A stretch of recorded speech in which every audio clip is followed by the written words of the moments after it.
I am ready to show you how I can chicken gizzards. And when they're canned, I mean, if they're not canned, they are so tough. It's like chewing on rubber. They're really tough. But anyway, when you can them, they get real tender, and then you can drain them, and then roll them in your goodies and fry them, and they're wonderful. But I'm going to show you a little secret to canning these and making them nice and tender. Beside the canner makes them tender anyway, but I add a little extra. So anyway, I've got my jars here. Now my meat is not hot. My meat is cold, so I'm going to put it in my jars. So with cold meat, I'm raw packing these. I've got cold jars. These are going to go into a cold canner.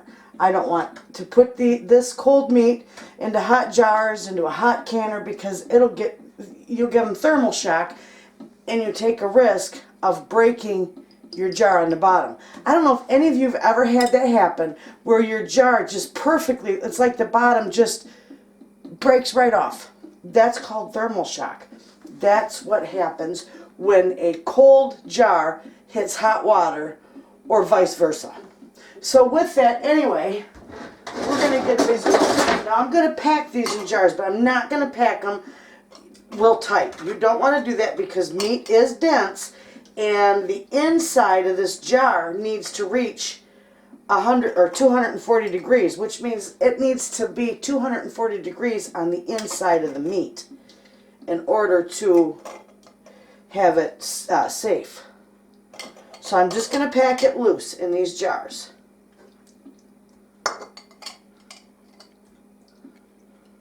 Okay, put a little more in there.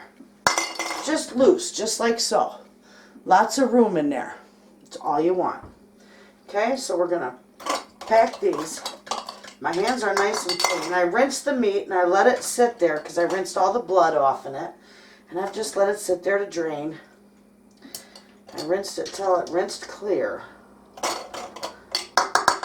For those of you who like gizzards, you're going to love this canning recipe.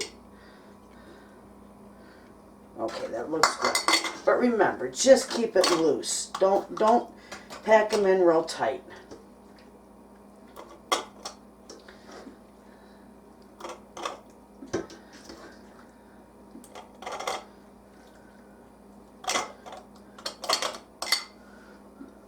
See how I'm doing that? Okay, that one looks pretty good.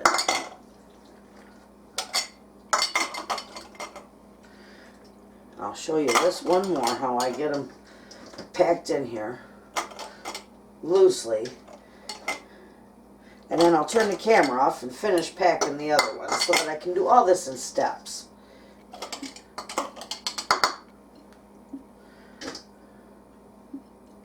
Okay. Now I'll do the rest and I'll pack the rest up. But see how nice and it's loose. There's a lot of room in there. So I'm going to go and I'm going to get the rest of that packed into jars, and then I'll be back. Friends, I have these all packed loosely. They're beautiful. I got 7 quarts. That's just what he said I should get. Anyway, so with that, I'm going to put a teaspoon, just a scant teaspoon of salt in each one.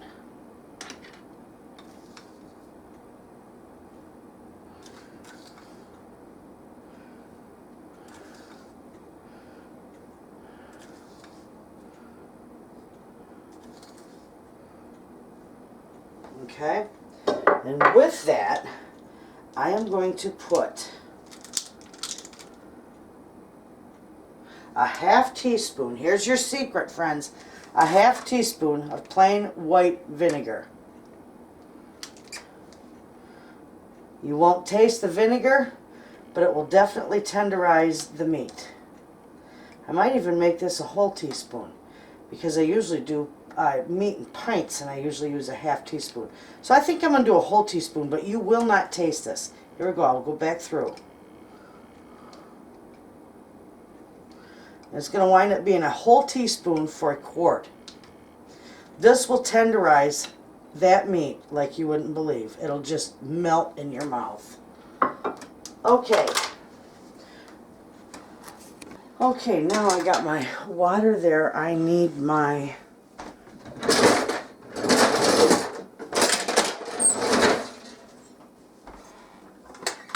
funnel.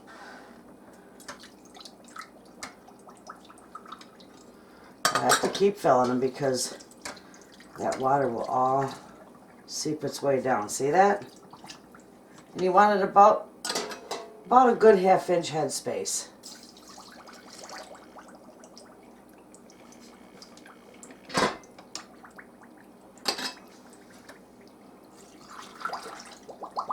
Now you can use broth. Most definitely. You can use broth in here. And you know what else is good in here? But this isn't mine. I'm not keeping these for my pantry. This is for my friend. So I have to can him the way he likes them. Normally, you can put broth and some, a little scoop of your onion soup mix, and it winds up being wonderful.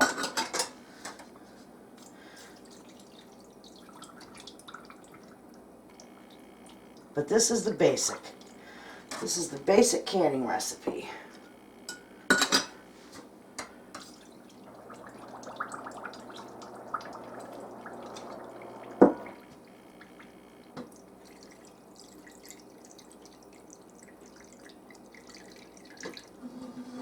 Okay, now I'm going to set that down there.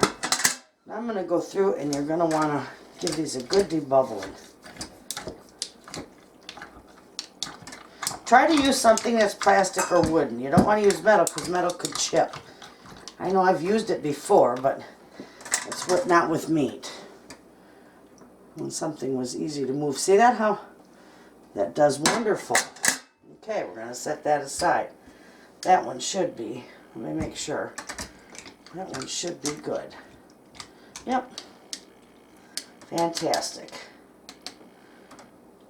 You got about a 1/2 inch. I think I got more of like an inch headspace on this. That's okay. Just get down in there and get it all pushed down and mixed up. And those bubbles will all come out of there. Okay, so we're going to give this one just a hair more. There we go. Set that aside. Do the same with this. See all those bubbles flying up when I'm doing that?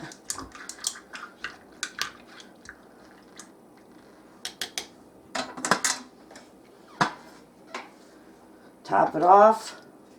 It's good to go. Okay. See how the bubbles fly up? Whoop. This works good. Always debubble.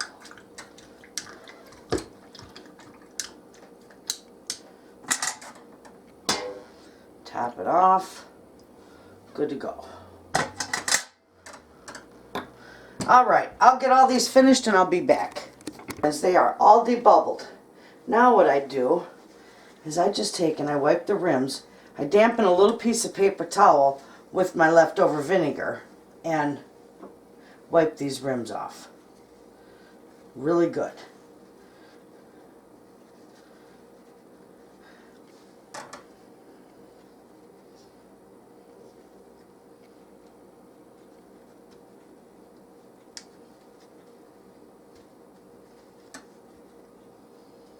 Okay. Now we got those. Now the easy part. We're just going to put our lids on here. Let's see here. My lids are over here. You don't have to boil these, but I just soak them in a little warm water. There's the lid, there's the ring, and it goes on finger tight. That's it. There's a ring, finger tight.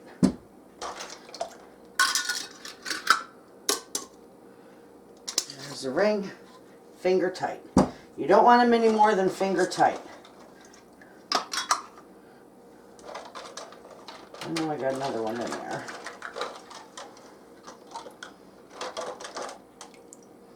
Let's see.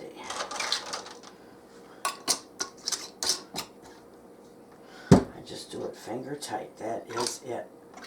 Make sure these aren't doubled. Okay. I miscounted. So I got to get another ring for that. Finger tight. Alright, so let me get my canner ready and I'll get that one finished up and I'll show you how you get them in the canner. Now I'm just going to set these down in my canner. Try not to bang them together. Remember, everything is cold because this is raw pack. My grandma used to call it just cold pack, and it's raw pack. Okay, my jars are in there. You can see that. Now you're going to want at least 2 quarts of water in here. But a couple, 2-3 inches of water. Just watch it.